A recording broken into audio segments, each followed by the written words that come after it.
everyone, सबैजनालाई welcome back to my channel. आज चाहिँ म मास्कहरूको बारेमा कुरा गर्न लागिरहेको छु। This two type of mask अनि अल्सो मैले चाहिँ अर्को त्यो ठुलोवाला मास्कको पनि कुरा गर्छु, but I don't have that mask because it's too hard to get it in market. अनि हस्पिटलमा मात्रै युज हुन्छ अनि it's really not worth it to just throw a mask for my video.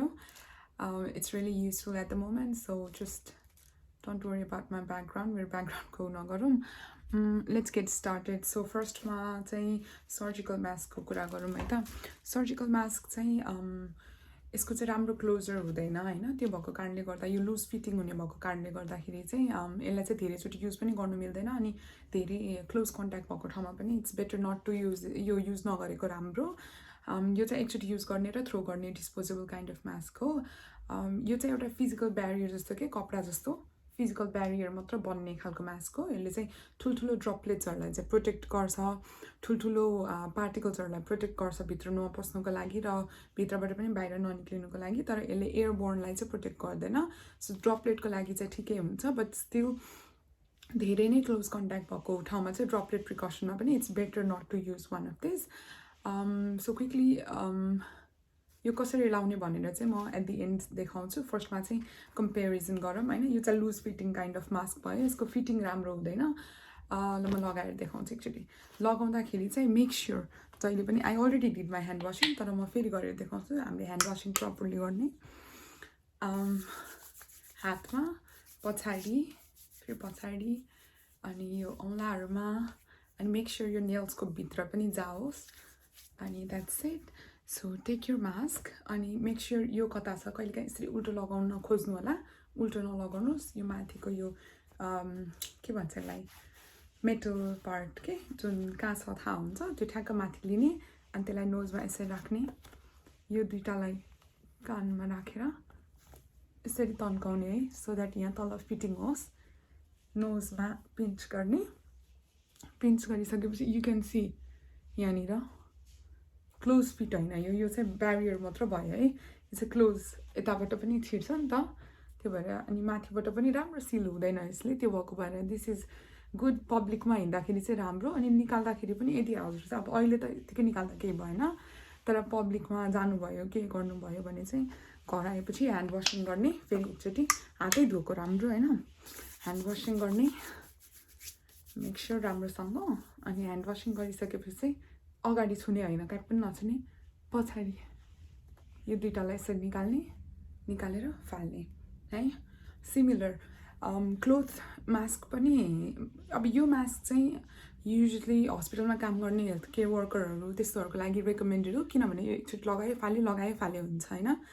अनि घरमा बस्नेहरूको लागि चाहिँ कस्तो हुन्छ भने यस्तो खालको मास्क किन्नलाई अलिक महँगो पनि पर्छ, अनि कपडाको मास्क लगाउनु चाहिँ सजिलो पनि भयो नि त। अनि कपडाको मास्क किन्ने, कपडाको मास्क पनि सिमिलर यस्तै नै हो, तर मेक स्योर कपडाको मास्क लगाउँदा चाहिँ फिटिङ राम्रो भएको खालको लिनु होला होइन। आफूले फिटिङ राम्रोसँग हुने, अथवा बनाउनै लगाउनु भयो भने पनि नोजबाट यसरी फिटिङ भएको, अहिले there is a lot of those in market.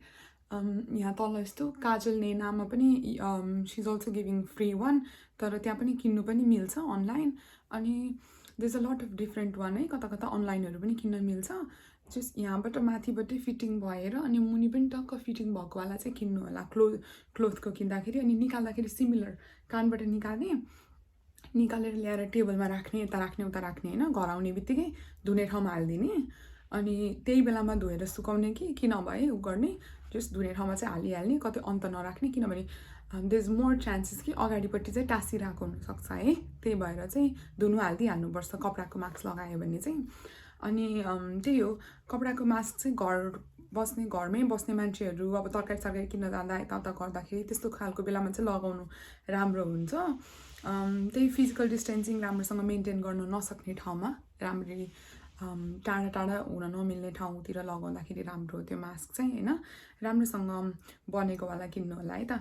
अनि त्यसको युज पनि यस्तै नै हो, लगाउने र निकाल्ने पनि त्यो एउटै भयो, सेम भयो, जस्ट यहाँ माथि पिन्च गर्नु पर्दैन त्यो चाहिँ, किनभने अलरेडी मेड नै त्यसरी हुन्छ है, त्यो भयो।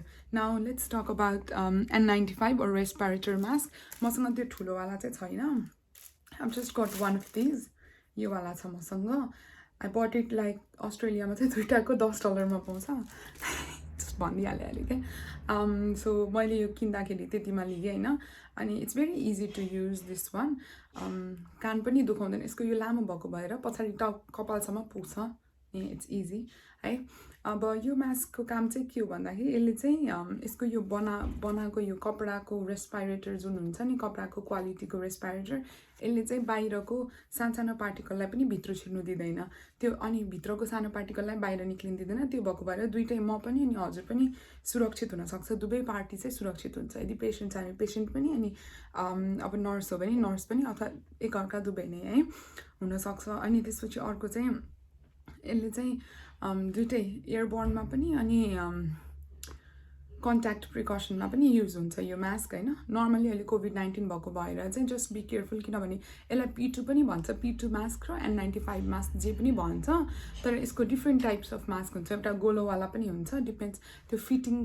कुनले चाहिँ हजुरको मुखमा फिट हुन्छ त्यो फिटिङ गरेर चाहिँ लगाउनुपर्छ हेल्थ केयर प्रोफेसनलहरूले मेनली चाहिँ होइन जुन चाहिँ हजुरको फेसमा राम्ररी फिट हुन्छ नि त्यो चाहिँ लगाउनुपर्छ है अनि यदि फिट भएन भने अर्को सजेसन चाहिँ के दिन मिल्छ भन्दाखेरि यसलाई यस्तो दोबारेर पनि लाउन मिल्छ तर it's better not to do that सकेसम्म आफ्नै फिटिङको लिनु है अनि अब यो लगाउने तरिका चाहिँ त्यही हो सेम ह्यान्ड वासिङ अघिनको जस्तै अनि लगाउँदाखेरि मेक स्योर यो अब हजुरहरूले चाहिँ ह्यान्डल निकाल्दा ह्यान्डल नत्र अर्को गोलोवाला लगाउँदा चाहिँ यसरी समाउने अनि तलको र अनि माथिको लगाउने होइन पहिला नाकमा राखिसकेर अब यो चाहिँ यस्तो फोल्डेड भएको कारणले गर्दा you have to open it make sure यो नाकमा जाओस् अनि अघि मैले भने जस्तो कानमा राख्यो भने यो लुज हुन्छ है यहाँ पनि लुज भइरहेको छ त्यसैले म चाहिँ युजुअली मेरो कपालमा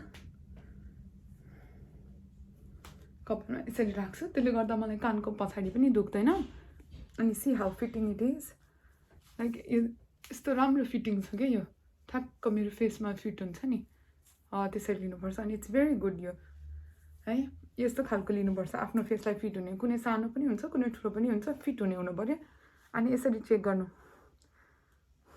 गरेर बाहिर ब्रिथ गर्ने यदि यहाँबाट ब्रिदिङ आइरहेको छ भने चाहिँ त्यो मास्क चाहिँ हजुरलाई फिट हुँदैन भनेर बुझ्ने है अब निकाल्दाखेरि सेम प्रोसेस ह्यान्ड वासिङ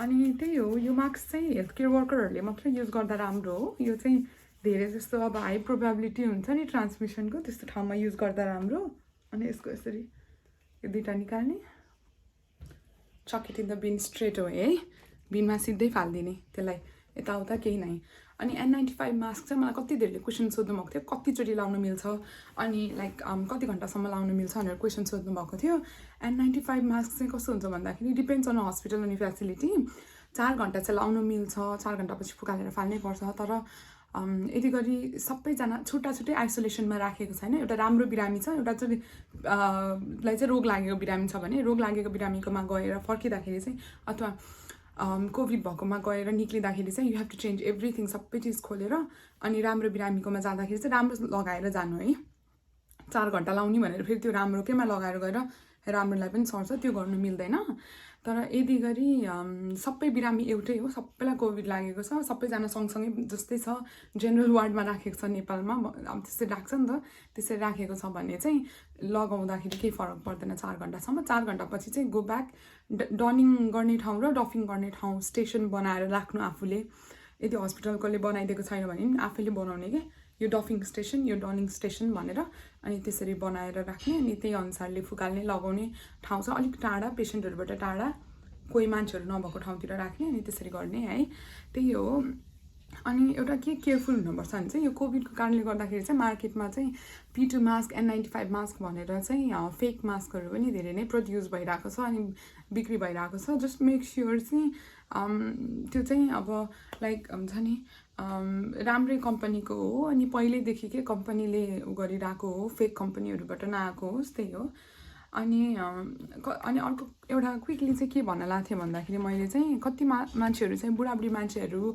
अनि लङ भने फोक्सोको अनि मुटुको रोगी भएको मान्छेहरू र अनि प्रेग्नेन्ट अनि कसैलाई चाहिँ हार्ट एट्याक भइसकेको मान्छेहरूलाई चाहिँ यदि मास्क लगाएर सास फेर्न गाह्रो भएको छ भने चाहिँ डक्टरलाई सँग कुरा गर्नुहोस् सायद डक्टरले चाहिँ अब हजुरहरूलाई अब मास्क नलाउनु पनि भन्नु मिल्दैन यस्तो सिचुएसन छ घरमै बस्नु बाहिर ननिक्लिनु धेरै मास्क चाहिँ सकेसम्म नलगाउनु निक्लिने ठाउँमा नजानुहोस् भनेर भन्नुहुन्छ, त्यही हो।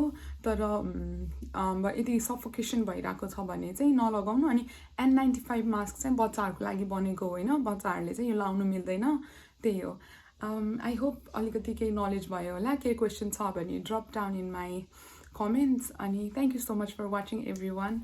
अलिक केही क्वेसनहरू छ भने सोध्नुहोस्, त्यही हो। Like and subscribe. Thank you.